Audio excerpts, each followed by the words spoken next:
Սիրելի հայրենակիցներ, նախագծի հետ կապված խոսենք, երբ որ հերթ ասավ նախագծին։ Հիմա Տիկին Սարգսյանն ասում է հանրային քննարկում ա եղել։ Ճիշտ ասած, ես չգիտեմ հանրային քննարկումը ինչ ձևաչափով ա եղել, բայց վերջերս առաջարկ ստացա այս հարցով հրապարակային բանավեճ ունենալ քաղաքացիական պայմանագիր կուսակցության պատգամավորի հետ։ Մասնակցել ենք մոտ 10-15 ընտրական իրավունքի, քաղաքացիական իրավունքի հասարակական կազմակերպությունների ներկայացուցիչներ էին։ Ինչ հարցադրում բարձրացնում ենք, Տիկին Ղազարյանն ասում էր դեռ ժամանակ կա։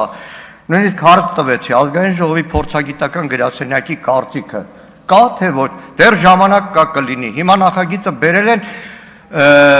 Հայաստանի ազգային ժողովի փորձագիտական այն գրասենյակը, որը բազմաթիվ օրենքների նախագծերի հետ կապված տալիս է իր կարևոր եզրակացությունը, դա ամբողջությամբ բացակայում է։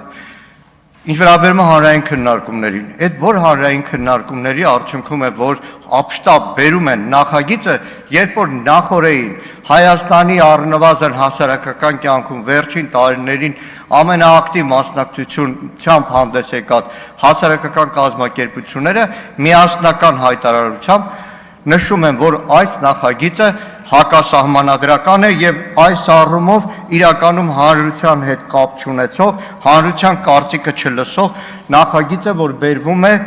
օրակարգ։ Եվ այս առումով այս հափշտապողականությունը ուրիշ ձև չի կարելի բացատրել, քան քաղաքական հետի նպատակներ ունեցող, որը առնչվելու է մեր 100 հազարավոր հայրենակիցների, որոնք զրկվելու են Հայաստանում ընտրությունների մասնակցելու հնարավորությունից։ Արտուր Խաչատրյան, համեցեք։